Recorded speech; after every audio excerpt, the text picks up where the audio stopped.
మరంట ఊర్లోనంట ఒక తల్లి ఉందంట. ఆమెకి 5 పిల్లలంట. 2 అమ్మాయిలు 3 అబ్బాయిలు. నీకు 2 అమ్మాయిలు 3 అబ్బాయిలంట. అయితే వాళ్ళు చిన్నోడంట చాలా గారాబంగా పెంచారంట అన్ని. లేక లేక అందరిలో చిన్నోడు కదా అని చెప్పి ఆయన గారాబంగా పెంచితే వాడు ఎప్పుడు మెత్తగా అలా బొబ్బోని ఉండేవాడు అంట. లక్కిగాడిలాగా బొబ్బోని ఉంటిగో ఇట్టాగే బొబ్బోని ఉండేవాడు. ఏ పని చేసేవాడు కాదంట. చిన్నప్పుడు అంటే ఏదో ముద్దొచ్చి ఏ పని చెప్పలేదు. పెద్దయ్య కూడా పని చేయకపోతే ఊరుకుంటారా? వయసు వచ్చింది పని చేయట్లేదు అని చెప్పి అన్నయ్యలు ఇసుక్కుంటున్నారంట. ఆడికి ఏంటమ్మా ఏ పని చెప్పు, అలా పడుకోబెడతావేంటి, పద్దాక పడుకోనే ఉంటున్నాడు, ఏ పని చేయట్లేదు అని తిడుతుంటే వాళ్ళకేం బాధ అనిపించలేదు, కానీ తల్లికి బాధ వేస్తుందంట. అనిపించిందంట తల్లి. ఒకరోజు మధ్యాహ్నం పూట వస్తే, అరే అయ్యా ఈరోజు సాయంకాలం మీ అన్నయ్య వాళ్ళు నిన్ను తిడతాను అంటున్నారు, కొడతాను అంటున్నారు, నా దగ్గర ఒక 100 రూపాయలు ఉన్నాయిరా, ఈ 100 రూపాయలు తీసుకెళ్ళి ఏదో ఒకటి వ్యాపారం చేసుకోరా, నువ్వు అట్టన్న బాగుపడదు, కానీ 100కు ఇంకో 10 రూపాయలు వచ్చినాయి అనుకో, అట్ట పెరుగు తీయి ఏదో ఒకటి చేసుకుందు ఎల్రా బాబు అని ఇచ్చి పంపించింది. కడుపు నిండా అన్నం పెట్టి 100 ఇచ్చి పంపిస్తే ఆడ 100 తీసుకొని పోయాడంట. పోయిన తర్వాత ఆడికి ఏం చేయాలో తెలియట్లే. చిన్నప్పటి నుంచి ఏమో గారాబంగా పెరిగాడుగా, నీలాగా ఏమీ చేయట్లే. అమ్మ తినిపెడుతుంటే తినటం, అన్న కొని పెడుతుంటే తినటం తప్ప ఏమీ చేయట్లే.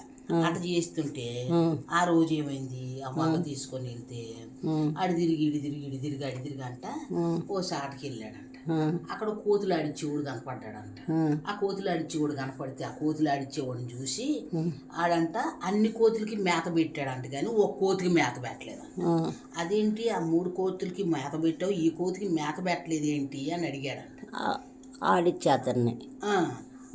అతన్ని అడిగితే ఈ కోతి తగలబాడ దీనికి 100 రూపాయలు వేసాను, 100 రూపాయలు ఇచ్చి కొన్నాను, ఇది ఒక పని చేయదు, ఒక పాట చేయదు, ఆడమంటే ఆడదు, పాడమంటే పాడదు, అటు ఇటు గంతులేమన్నా ఏది ఎప్పుడు కూర్చోనే ఉంటుంది నిలమొత్తులాగా అని ఈ పక్క నుంచి ఆ పక్కకి, ఆ పక్క నుంచి ఈ పక్కకి తిరుగుతూ ఉంటుంది, నీకు మళ్ళీ అని అనేసరికి అయ్యో పాపం కొట్టమాకండి పాపం, ఆ కోతులన్నీ మేత తింటుంటే దానికి మేత లేదు, సరే నాకు 100 రూపాయలకి ఒక 10 రూపాయలు తగ్గింది, ఇస్తాను, నాకు ఇస్తావా కోతిని అన్నాడంట.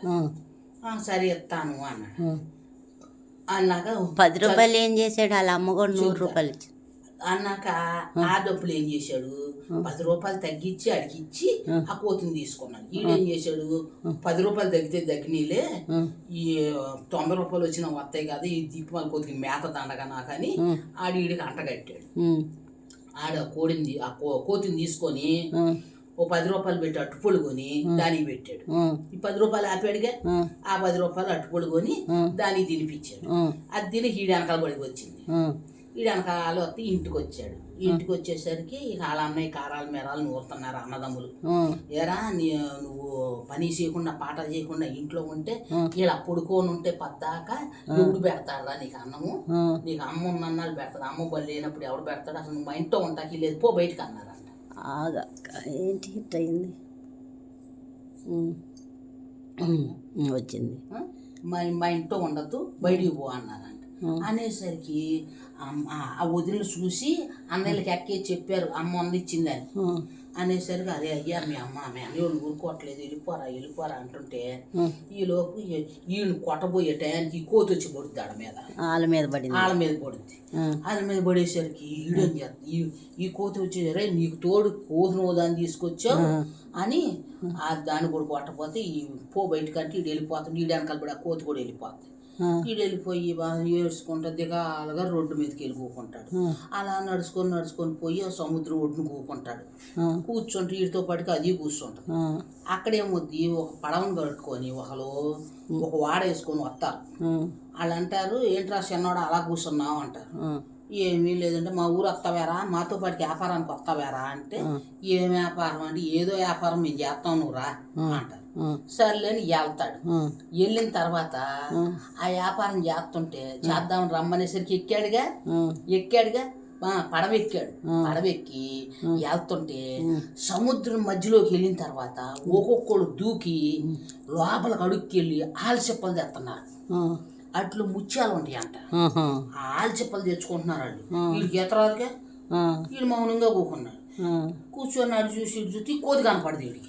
అమ్మ నా కోతి ఏమైంది, నా కోతి ఏమైంది, నా కోతి ఏమైంది అంటే ఆ కోతి ఏం చేసిద్ది, ఆ సముద్రంలో దిగేది ఆల్చెప్పలు 2 తీసుకొచ్చి అడిగేస్తుంది.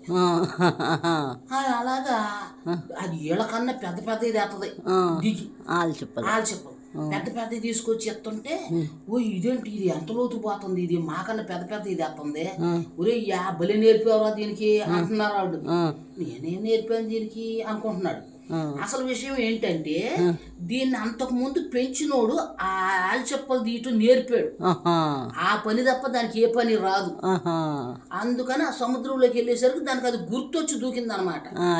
అది వెళ్ళి తెచ్చిచ్చింది. ఇచ్చేసరికి ఆయన సంచి నిడిపోయింది. ఓ సంచిలో పడేసుకొని ఈడతో పాటికి వెళ్ళి అవి అమ్ముకొని సొమ్ములు తెచ్చుకుంటున్నాడు. అట్టా కొన్నాళ్ళు అయ్యేసరికి కాసిన సొమ్ములు తెచ్చుకుంటాడు. తెచ్చుకొని వాళ్ళతో పాటుగా ఉండి అక్కడ ఒక ఇల్లు కొనుక్కుంటాడు. ఇల్లు కొనుక్కొని అరే బాబు మా అమ్మని తెచ్చుకుంటా నేను, మా అమ్మ ఎట్టుందేమో, నేను వచ్చి సంవత్సరం అయిపోయింది, మా అమ్మని తెచ్చుకుంటానని ఈడకొస్తాడు. ఈడకు వచ్చేసరికి పాప వాళ్ళ అమ్మ దిగులుగా ఉంటుంది, నా కొడుకు ఏమైపోయాడు అని. అమ్మానికి ఆకేస్తే ఏంట్రా మళ్ళీ వచ్చావు అని ఆడు చూసి అలా ఆగిపోతారు. ఆడు బట్టలు ఆడు అవుతారు అన్నీ చూసి వాము ఈడేటి 4 ఏళ్ళకి ఉంగరాలు పెట్టాడు, 5 ఏళ్ళకి ఈడేంటి దొరబాబులాగా వచ్చాడు అనుకొని బెత్తరపోతాడు.